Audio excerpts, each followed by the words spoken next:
Hello, and welcome to I Hate Talking, a podcast about talking, including etymology, frustrating topics, current events, and other random subjects. I'm Adam. And I'm Steph. We are married, and we invite you into these discussions with us as we talk about the good and the bad of talking. We hope you enjoy today's episode.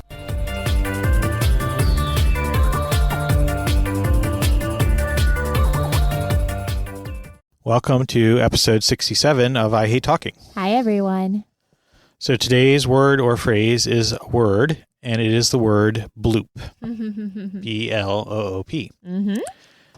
Now, this word is familiar in our family because one of our children is into creatures of a variety of kinds, but mainly sea creatures. Mm-hmm.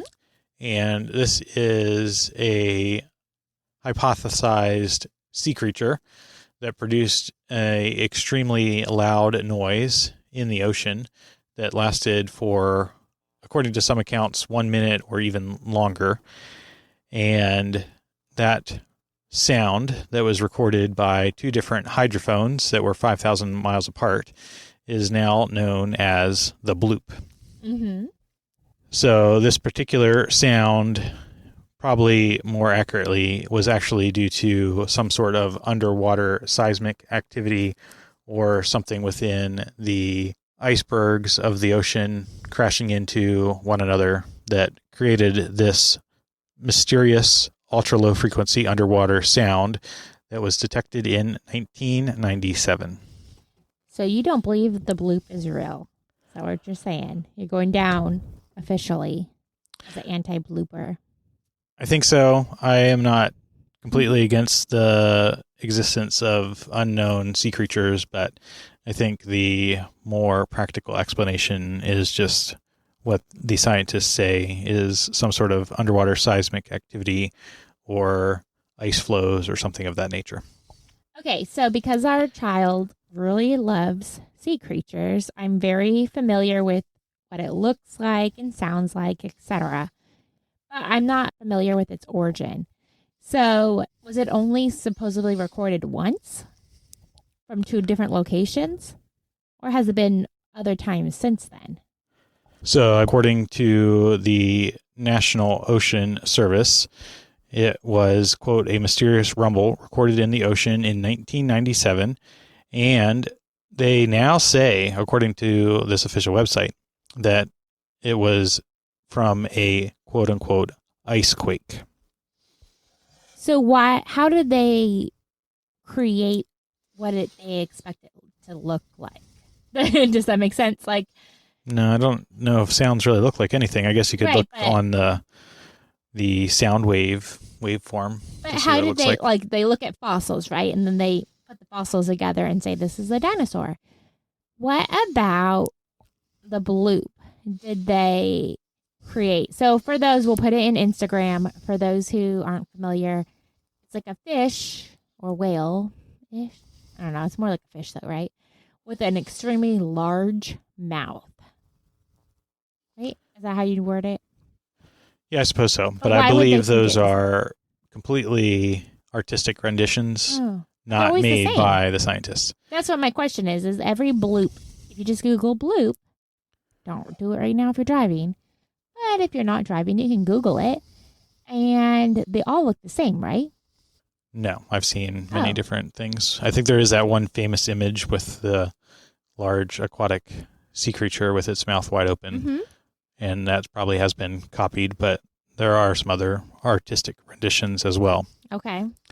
Now, to answer your question, they actually did record this sound later on. And according to the National Ocean Service website, they recorded this sound again in 2005 and were actually able to trace the sounds to this particular ice quake.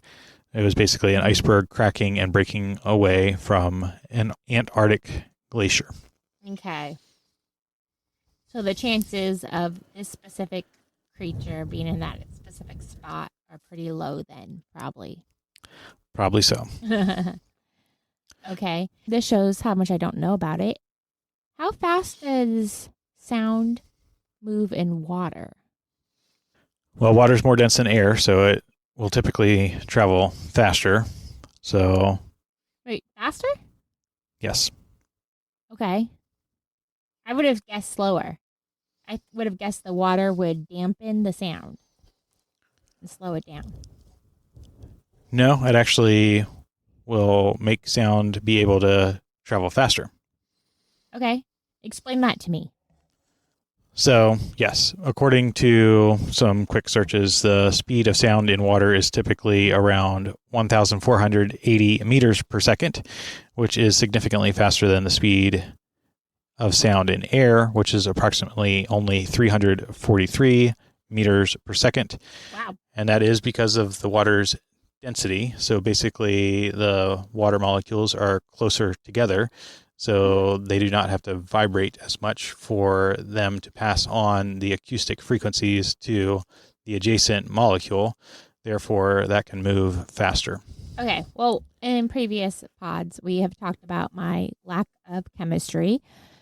But I am correct then that water's more dense than air. That is correct. But I'm wrong that I thought if it was more dense, it would be slower. Also true. Okay. So what about in space? How fast does it travel? Because there's no air in space. Well, there is no sound of space because no one can hear you scream. But do they really know that? I don't know. Well, there's no material that can propagate a acoustic waveform in space. So really, the energy from a sound can't really go anywhere. Okay, so follow me on this. In the water, it's dense. Lots of molecules close together, so it goes quickly. Those molecules just move fast. In the air, there's molecules, but not as many, so it kind of bounces back and forth like a ping pong. And in space, there aren't molecules, so then it's let out and then just floats. There's nowhere for it to bounce off of. Is Correct. that true? That's true. Okay. All right. Look at that. I learned something. So I want to live in space because I hate a lot of noise. Well, you can't live in a vacuum, though. You would still have noise within a environment suited for human habitat because it will have pressurized air within some sort of compartment. Unless you're just going to live in a spacesuit all the time in the vacuum of space. I don't know. I don't like the word vacuum. I get what you're saying, but I hate the sound of a vacuum, a house vacuum. But you're saying like in a empty, quiet spot. I'm saying that if you're going to live in space, you have to have air to breathe, and air will propagate sound waves. Oh. Yeah, I guess theoretically there's going to be at least some, right, to bounce off, like we were talking about before, the ping pongs. Right. Or if in this crazy hypothetical, you don't need to breathe air anymore, then yes, you could just live in the vacuum and have eternal quiet. Well, theoretically, I can't live underwater either, because either way, I would drown or I would suffocate from lack of air. But so in a hypothetical, I would rather live in space because I don't like the sound. I guess so. Both are hypotheticals. I can't live underwater either. Okay. Which would you choose? Constant noise, really loud constant noise, or silence? Yeah, I don't really mind sound all that much, not nearly as much as you. So I'm quite fine in my current habitat. But that's not the question. Not here on Earth. Do you want water and constant loud or nothing? I would say water. I would still want to have. You'd want the constant loud noise. Yeah, because I would not want to deny myself that particular sense of hearing. Okay. So the other reason that we chose this particular word is that it showed up in a word game that I was playing, and it had nothing to do with this theorized aquatic creature, but it actually had to do with a fly ball, which is sort of a callback to our On the Fly episode. But a bloop can also be a fly ball that is typically weakly hit that falls in between the infield and the outfield. Oh. So if the batter hits the ball weakly, it's sort of a pop fly, lands in between the infielders and the outfielders, which will typically result in a base hit, that particular style of hit is called a bloop. Okay. When you saw that word on the game, did you think they were talking about the sea creature?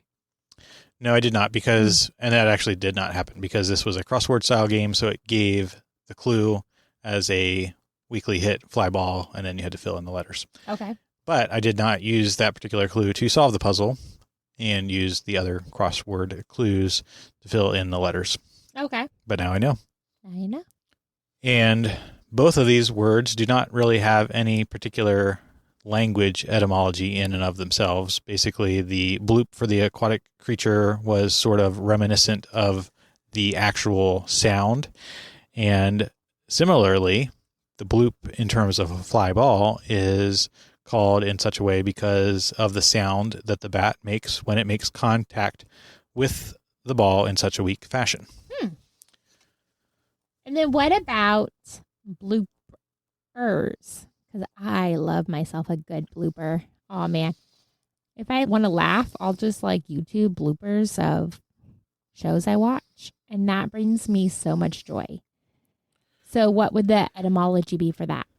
Well, while I'm looking up the etymology of blooper, you can explain to our listeners the definition of a blooper in the way that you used it. Oh, okay. I was going to say, I don't have my phone, so I can't look it up. But how I use blooper is, say, The Office. I'm a big fan of The Office. If you just YouTube Office bloopers, it is things like Steve Carell laughing and not able to get out his lines because he's laughing so hard. Or maybe an actor walks into a table and because he's not paying attention, and then everyone starts laughing or he gets hurt or whatnot. So I find a lot of joy in watching other people laugh. And so when you're watching a blooper on the TV, it's usually the actors somehow messed up and they start laughing organically just as a human. And then watching them laugh at their mistakes makes me laugh. Indeed. So it's interesting to note that the etymology of blooper also comes from a sound. So all three are sounds. Yes. Okay. So according to the research here that I've done, in 1926, coming from the U.S., the word bloop came to be used as referring to a radio which caused other radios to quote-unquote bloop or emit a loud howling noise. So then that became used within the radio performances, and then subsequently any TV performances or other movie performances of any time that there was a unintended mistake. And that is how we arrive at the word blooper. Is that similar to, say you say you keep a microphone close to a speaker and it makes that obnoxious sound that everyone hates? Is that a bloop? Or is that just the general, that's an error? The errors are bloopers. Yeah, I think typically in the modern vernacular that would be referred to as feedback. It might be a little bit different because this would be two speakers that are producing the sound versus a input-output device that's causing that feedback. But yes, essentially the word bloop comes from whatever particular technology they were using in the 1920s for radio broadcasting that would cause that unintended noise to be emitted from the radio. Okay. But they're all three auditory. Correct. Interesting. But you think that has a special word, right? Auditory? I don't know. I thought that was a good word. It's like onomatopoeia. Yes. You gonna save that in there? Keep Yeah, that keep for that the blooper? For the blooper reel. But it's not a blooper. I was right. Yes. You can pronounce it better than me. Onomatopoeia. Onomatopoeia. You can pronounce it better Onomatopoeia. That doesn't happen very frequently. You can pronounce the word better than me. That might be the first time ever I've said a word better than you. Whoa. We're going to cut this, and I'm going to make this my ringtone when you call me. Just you repeating the word? No, when you're struggling and I help you. That's true. So I'll never answer the phone when you call because I want to hear the whole ringtone. Indeed. So say the word again for our listeners. Onomatopoeia. So that is the definition of the formation of a word from a sound associated with what is named. So other examples that are given here is cuckoo or sizzle, where those words apparently came about because that is the sound of the particular bird or cooking mechanism, and that became the word used to describe doing those things. Nice. So yes, all three of the usages of bloop are that. Are what? I can't say it still. Onomatopoeia. Yeah, but I don't think you're actually saying it because there's no N. You have it right there. Put it on the mic and here Google. What are they saying?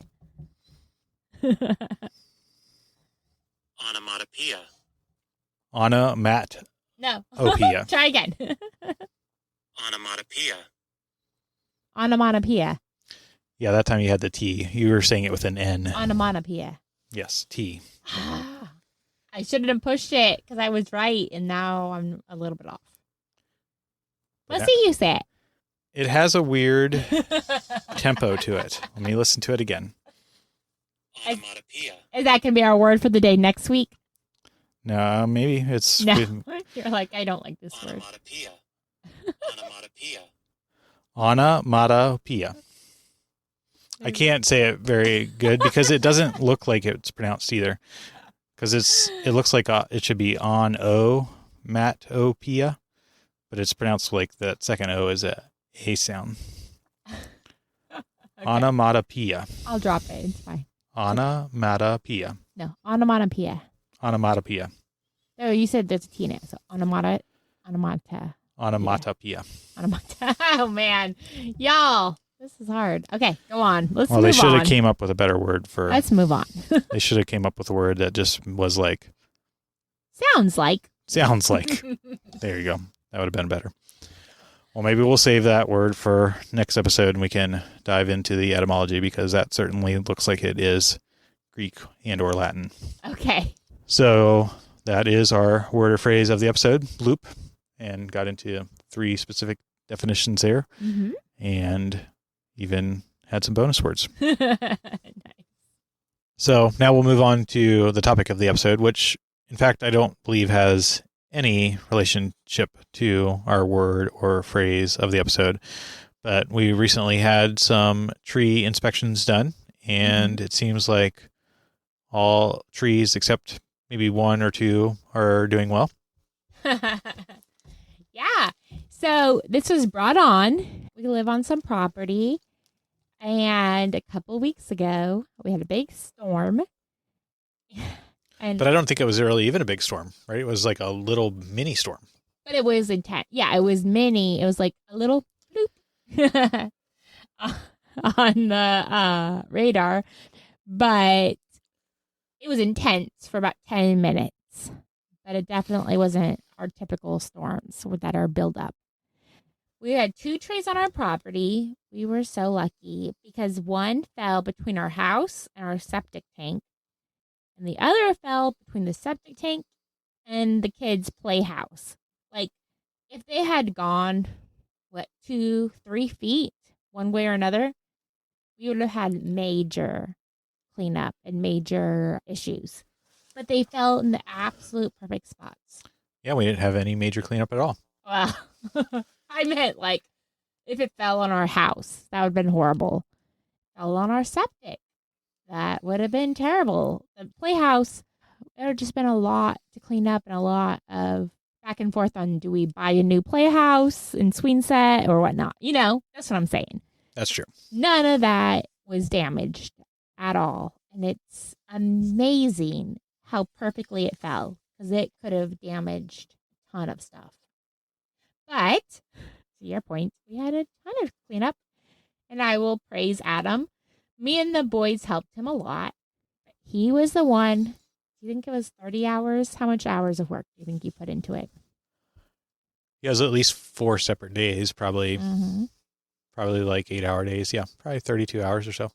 I was estimating 30, so yeah, 32. And we helped off and on through that time. We helped a little bit in between when you weren't there. I think when I thought about it, I thought I probably put in a good 10 to 12 hours. Different work than you. Your work was harder. I want to acknowledge that.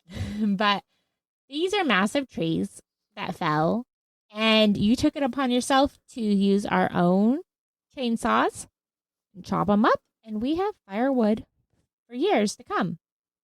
So, but you chopped it all up, which took hours.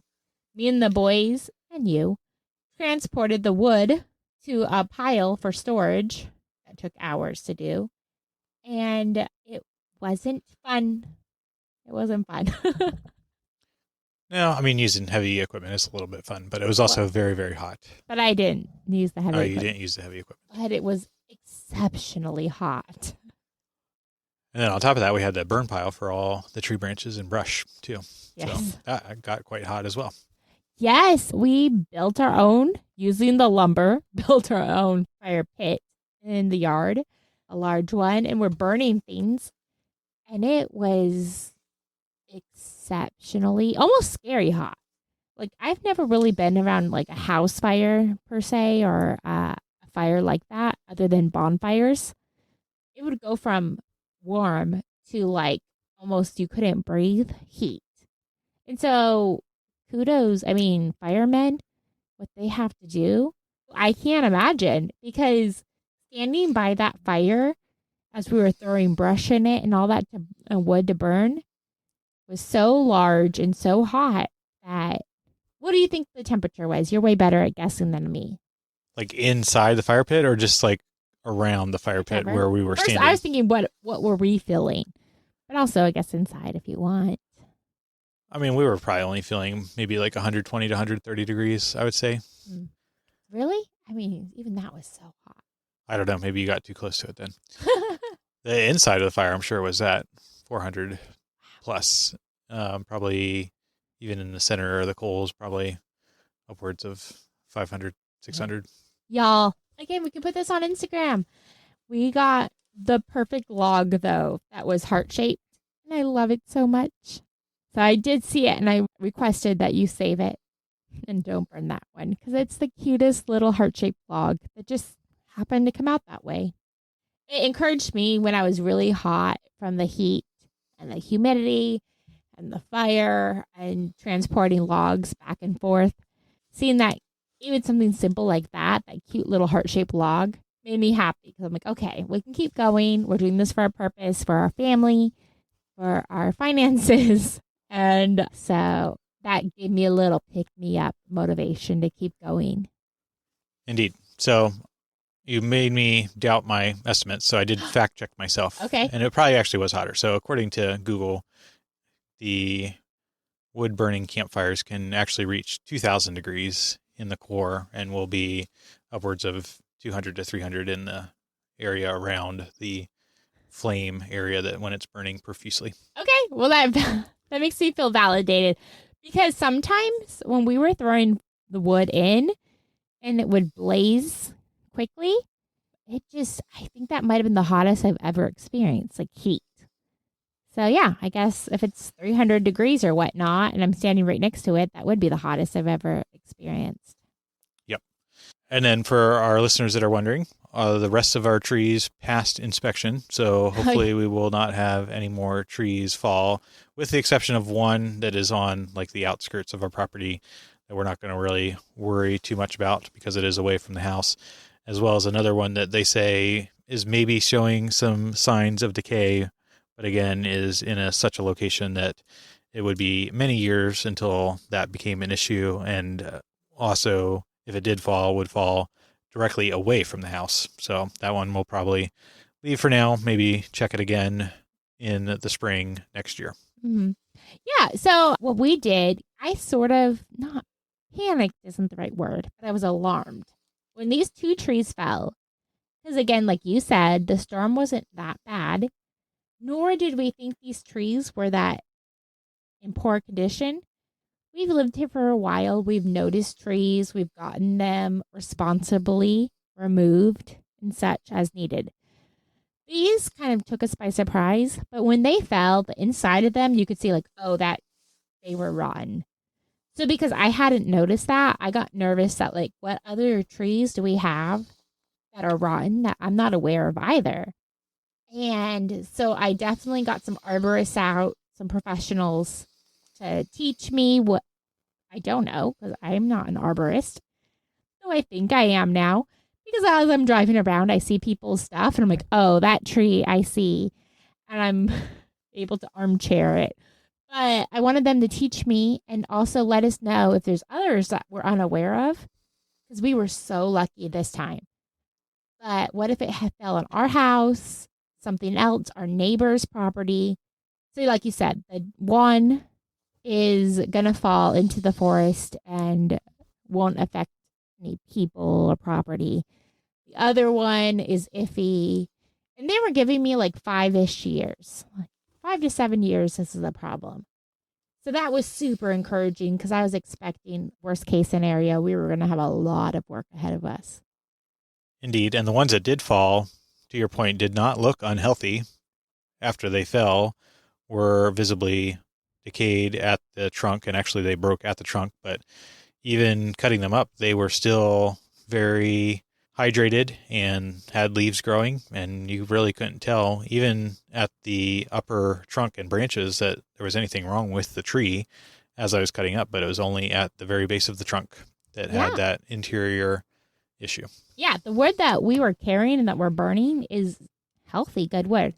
So, y'all, I'm not an arborist. Seek your local person. But what I've learned through this process is they did explain to me, because we left the stumps there for them to look at and tell us what was wrong, even though we removed the rest of it. And they were explaining to me what was wrong with it. And then they showed me all our other trees, and none of them look like that. So that's good. And then they were explaining like the tree you were talking about, the one that's like iffy. They were explaining how that is kind of on the top. So like they suggested cutting it off halfway almost, because the bottom's still good. And we use that tree actually for a purpose. So they were like, the top isn't great, the bottom is good, cut it off and you can still use it for the purpose you're using it at. And that gave me more confidence because I could see what they were talking about with what trees are hollow and what trees have decay and where the decay is. Those two trees just happened to have the decay at the bottom. And that was the problem. Where the other trees that we have, we have a lot, but a few that have concerns, their decay is more at the top. So that would theoretically buy the trees more time. Indeed. So lots of things that we learned about bloops and trees in this episode. Yeah, but look at your local arborist and talk to them because it is so cool what they know. Also, do you know how to preserve a tree's life when you're mowing? I have heard this before and probably need to do a little bit better care. But yeah, you're not supposed to get super close to it. You're not supposed to run over the roots. You're not supposed to hit the roots with the blades. And even take care when you are trimming around the tree that you don't cause any undue damage to the bark. Yeah, so I learned that, when you're mowing or using maybe a weed whacker or whatnot, if you're cutting them a little bit, the roots, if they're popping out of the soil or the bark itself on the stumps, that it takes a really long time for it to heal and that often cause decay and infections. They don't heal like our bodies heal quickly. So what they recommended also, what one of the people recommended, was setting out mulch, just a low amount, not a ton, around it to protect the tree. And I've seen trees with mulch, and I always thought it was a pretty uppity, looked pretty, but more almost pretentious. What's the word you would use? I was going to say pretentious, so there you go. Okay. Like, look. But maybe it's because they are taking care of their trees.